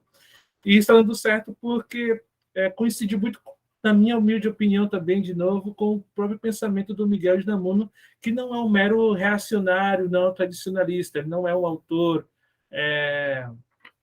que vai totalmente desdenhar essa modernidade na qual ele está inserido. Ele acredita que a modernidade, o período no qual ele está, é inevitável. Então, já que é inevitável nós estarmos aqui, a gente tem que fazer alguma coisa para melhorar esse tempo e espaço no qual eu estou. Então, eu não sou um contramoderno ou um amoderno, eu sou um antimoderno, né? Porque na própria negação daquilo que eu sou, há uma espécie de aceitação também pelo avesso, né? Que é uma coisa que o companheiro vai reincidir constantemente. E a Ode Antimoderna de Miguel de Unamuno é justamente o livro do Sentimento Trágico da Vida, o ensaio, que eu acho que, inclusive, o senhor utilizou no seu texto, se eu não me engano, do Sentimento Trágico da Vida, em que ele vai justamente de tentar colocar o seu pensamento filosófico nada ortodoxo, né? Porque e nisso o Guimarães Rosa ele reincide, né? Que é uma surpresa para ele não ver o Miguel de Unamuno nos dicionários filosóficos, porque para ele é um grande filósofo, né? Mas justamente essa metafísica antirracional dele, essa falta de método, não deixa ele estar nesses dicionários. Inclusive, ele foi muito criticado por grandes filósofos como Ortega y Gasset, na Espanha, o próprio Julián Marías, Julián Marías, que foi discípulo da Ortega y Gasset, e também eles meio que zombavam muito Unamuno, né? Não, ele é um literato, ele é um místico, mas ele não pode ser considerado de um filósofo. E o Guimarães Rosa, que tem uma metafísica semelhante, diz, não, ele é um filósofo, só que ele é um filósofo que não liga muito para a razão e nem para o método conceitual que vai acabar fazendo uma apologia à racionalidade, né? Então, nesse livro do Sentimento Trágico da Vida, ele vai dizer constantemente de que a razão mata o homem, de que a razão não é importante. Não que ele desdenhe a razão, mas não a razão no modo como ela está colocado. Não essa razão que vai limpar, que vai desterrar, desmembrar os sentimentos, né? E aí por isso que é o sentimento trágico da vida. Nós estamos num mundo em que a razão é o que impera, quem não é racional é tolo, é besta, não está neste mundo. É difícil você seguir nessa contramão, mas é preciso seguir essa contramão, porque a gente precisa mudar essa epistemologia imperante nos dias de hoje. E é por isso também que ele vai se valer do Quixote, que é aquele que vai na contramão dessa razão, vai lutar contra os moinhos de vento da racionalidade, e que, por mais que ele seja louco, ele, na verdade, é o que tem a razão, né? Então, é isso um pouco que eu posso falar a respeito dessa ambivalência desse autor entre a tradição e a modernidade, ou ainda entre essa razão e essa contra-razão. Obrigado, Walter. Josué. Obrigado, Roberto. Eu vou tentar falar que eu estou com um ser humaninho aqui no colo e ele pediu para ouvir também o que a gente está falando aqui, né? O outro ser humaninho está lá na sala estudando para a prova. Bom, eu quero mais, na verdade, agradecer aqui as participações de vocês, né? O Walter e o Mauro, que estavam no ano passado. Fiz algumas anotações, mas a respeito da apresentação da Julie, mais o Mauro, né? A observação que eu fiz foi quase que a mesma que você, Roberto, com palavras diferentes aqui, mas a mesma coisa, né? Eu até coloquei aí no chat, né? E foi interessante ouvir tanto o Mauro quanto a Júlia aqui, porque o Mauro, na sua fala do ano passado, quer dizer, na sua fala desse ano, ele reitera aquilo que ele falou ano passado, sobretudo quando ele traz a filosofia nietzschiana, o pensamento nietzschiano, como forma de afirmar a vida. E o que o Mauro traz na sua fala, e a Júlia também depois, né, é uma afirmação da vida, a partir desse niilismo, que não é um niilismo que nega a vida ou que destrói a vida. Embora o Brás Cubas, né, Júlio, como você falou aí, o Brás Cubas ele termina o seu texto negando a vida, né? A sua última fala no texto, ela é simbólica nesse sentido. Só um minuto. Ele vai falar depois, né? O Brás Cubas, no final, ele diz assim, né? Não tive filhos, não transmiti a nenhuma criatura o legado de nossa de nossa miséria. Mas o Brás Cubas, enquanto narrador do seu texto, né, ele, no meu modo de ver, ele meio que confirma uma fala sua, Júlio, né? Quando você escreve assim, né, o niilismo é uma... Só um minuto, filho. O niilismo é uma possibilidade de libertação. O Brás Cubas afirma claramente isso, né? A morte me foi libertadora. Do lado de cá eu posso dizer tudo, eu posso afirmar tudo. Inclusive, eu posso confirmar que eu fui homem e fiz tudo o que tinha que fazer enquanto homem do meu tempo. Isso eu achei, eu acho fenomenal no Brás Cubas. Embora ele seja vou usar um termo do século XIX, né? Ele seja, assim como Bentinho, um tremendo de um Stroina, né? Um tremendo aí de um escroque, enfim, né? Bom, Pamela, tem uma afirmação que você faz, e aí eu pergunto para você assim, existe algum sentido na espera? Existe sentido na espera? E essa é uma pergunta que eu me fiz muito durante essa pandemia, né? E é uma questão que a gente vai encontrar muito no Saramago, que você traz aqui para nós, não só na Intermitências da Morte, mas ensaios sobre a cegueira, Jangada de Pedra, né? Enfim, em diferentes outros textos do Saramago. Essa é uma pergunta que a gente se coloca. Existe sentido na espera? E eu uso isso para chegar à apresentação do Walter, né? Que nos traz aqui uma apresentação que é um desdobramento do que ele nos trouxe o ano passado, né? Mais do que a espera, a perspectiva, a expectativa, né? A afirmação do caminho, né? Da travessia, do entrelugar, do meio, né? Que nada mais é do que a vida, como diz lá o Riobaldo, né, Roberto? A gente está muito ligado nos lugares de entrada e de saída e a gente esquece da travessia. O mais importante é a travessia. Bom, eram esses comentários mais gerais. Sintam-se à vontade para responder ou não, uma vez que eu não formulei questões de fato. Tá? Obrigado pelas apresentações. Bom, eu vou, dado o tempo, vou oportunizar aí os comunicadores, ao Walter, a Júlia, a Pâmela, quiserem comentar a fala do Josué, fique à vontade.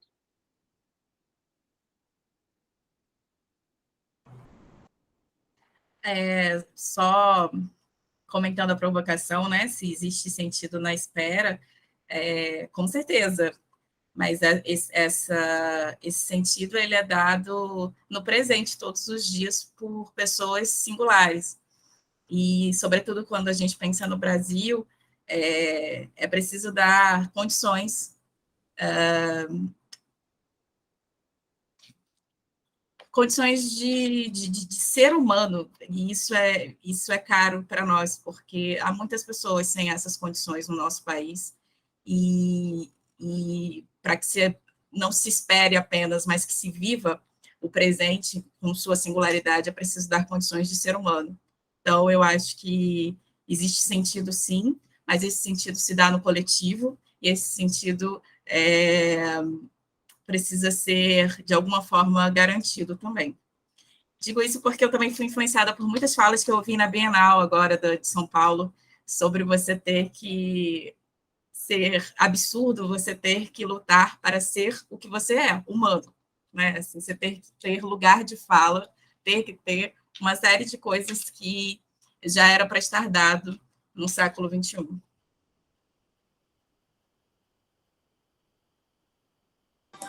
Maravilha, Pâmela.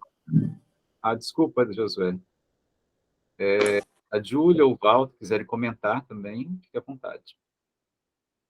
Eu só queria mesmo agradecer comentários de vocês, também parabenizar aos outros que apresentaram, a Pâmela e a Júlia, né? Eu gosto muito desses autores que vocês trataram. Eu estou agora num momento assim, de paixão muito grande com Saramago. Eu acho assim, um autor incrível. Todo livro que eu leio dele, eu acho assim que eu não posso gostar mais dele, mas ele, enfim, um autor sensacional. Com Beckett eu tive uma relação que começou um pouco com ódio, depois veio o amor, agora estou numa fase mais amorosa também. O Esperando Godot é um livro que, quando eu li, eu não gostei, mas depois esse livro ficou em mim, ficou assim, eu fiquei pensando sobre ele, me causando assim um desgosto muito grande, mas um desgosto bom, acabou sendo bom e, enfim, acho um livro e um autor que é preciso ser mais lido, né? Eu tenho medo de ler os romances dele, né? Que também tem alguns romances que me falam que não são nada fáceis, mas, enfim, isso não significa que a gente não deva lê-los. E dizendo que o professor Josué, né, mais uma comparação entre o Guimarães e o Namuno, né, eu vejo muita semelhança nos contos, principalmente, né?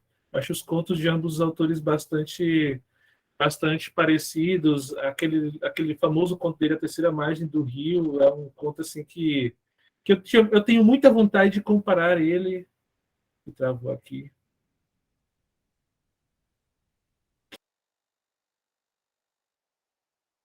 Ah, que pena, ele teve problema com a internet. Desculpa, gente. Ah, voltou aí. De volta. Não, eu só queria dizer que esse conto do Guimarães Rosa, A Terceira Margem do Rio, né, é um conto bastante conhecido. É um conto que eu tenho muita vontade de comparar a outro conto do Namuno, porque são bastante semelhantes. Então, professor Roberto, já estou fazendo aí o convite para a gente pensar alguma coisa juntos nesse aspecto. Você não vai fugir, eu vou insistir no senhor até a gente fazer isso, tá bom? Mas, assim, muito obrigado. É muito bom estar aqui nesse simpósio para o segundo ano. Espero, né, que o próximo ano seja presencial e que a gente possa, enfim, dialogar mais de perto, né? Muito obrigado. Eu queria fazer um comentário breve. Ah, desculpe, Júlia, pode falar. Não, desculpe, professor. Não, pode falar. Não, Você, como comunicadora, você tem aí a prioridade. tudo bem, obrigada, professor. Pois é, somente para agradecer também, professor Josué, professor Roberto, aos demais, né, colegas de área aqui presentes, Walter, Pâmera, muito grata, assim, pela oportunidade de diálogo. Acho que o mais importante de tudo que a gente entrevê, né, e entreviu ao longo dessa manhã foi exatamente isso, né, a abertura para o diálogo. Acho que isso é fundamental. Então, eu acho que o nosso texto, né, o meio de Mauro, veio nesse sentido, né, eu acredito que cumpriu, então, o seu propósito, né, que é fomentar, né, o debate, o diálogo, trazer questionamentos, né, porque a filosofia, ela tem essa envergadura, né, e a filosofia, ela permeia tudo. Acho que isso que é fundamental, né, a filosofia, ela permeia todas as instâncias, né, de pensamento humano, literatura, sejam as artes, né?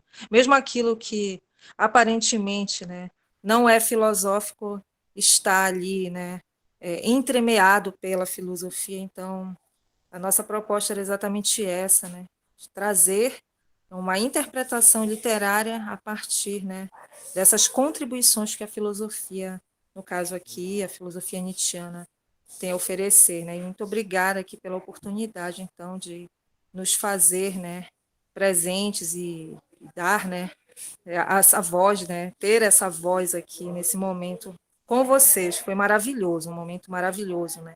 Vai também ampliar ainda mais os nossos horizontes, porque Mauro saiu da academia, já é doutor, eu ainda estou, né, doutoranda, então ainda tenho um percurso aí pela frente, e certamente tudo que foi dito, tudo que foi, né, suscitado ao longo dessa manhã vai contribuir muitíssimo para a minha pesquisa. Tá bom? Muito obrigada, gente. Maravilha. Uma breve palavrinha que foi da minha provocação com a Pâmera, né? É que nós nunca percamos, né, gente, a dimensão da singularidade, mesmo estando nesse âmbito acadêmico. Porque o âmbito acadêmico não é feito por outras pessoas, senão a gente mesmo, né? Então é feito por gente. E se a gente é incapaz de responder questões de cotejos, né, entre literatura e filosofia, e não nos colocarmos e não nos posicionarmos ética e esteticamente no mundo, não faz sentido, né? Não faz sentido nenhum, porque a gente cumpre um papel institucional, mas não levamos isso para a vida, né? Isso aí não modifica o nosso modo de viver, né? E agir no mundo, né? E parabéns, Pâmera, parabéns, Julie, parabéns, Walter. Foi um prazer imenso ouvi-las, e talvez seja isso também, né? As mesmas impressões do Josué, né? E quero agradecer muito mesmo pela oportunidade que vocês nos deram, né, para esse fim, de participarem desse simpósio, né, desde lá, né, inscrição e tal, aquela coisa toda, né, e aí esse encontro aqui. Pâmera. Não, é só porque eu falei, mas não agradeci, me senti um vazio. Quero agradecer pela oportunidade de estar aqui nessa manhã, com o trabalho dos colegas e com o trabalho dos professores, podendo debater, discutir algo que é tão importante para mim, e tenho certeza que para todos nós aqui, né? Então, obrigada por esse momento, e estamos aí para continuar essas discussões. Ano passado eu também participei, mas me colocaram num outro contexto, acho que não de filosofia, pelo que eu percebi, vocês se conhecem já de outros encontros, mas é uma alegria muito grande também compartilhar essa alegria de estar com vocês, portanto, muito obrigada. Obrigado, Pâmera. Obrigado, Walter. Julie, deixa um abraço para o Mauro, por favor. Né? Agradeço aqui imensamente a vocês pelo interesse de participar do nosso simpósio. Agradeço ao Roberto aqui por topar organizar comigo esse simpósio temático, né? O Roberto já é uma parceria de longa data. O Mauro e o Walter conheci ano passado, viu, Pâmera? Porque se apresentaram no simpósio que eu organizava também. Na verdade, esse simpósio, né, que já vem para o segundo ano, provavelmente vai para o terceiro, viu, Walter? Provavelmente vem para o ano que vem também. Né? Então, agradeço a vocês pelas presenças, pelo interesse de participarem aqui desse simpósio. Nós temos ainda mais uma sessão hoje à tarde, é a última sessão do simpósio, a quinta sessão. Começa às 2, né, às 14, entre 14 e 16 horas. Vocês que puderem comparecer, seria um prazer também poder contar com vocês lá. Tá? Então, agradeço mais uma vez ao Roberto, Pâmera,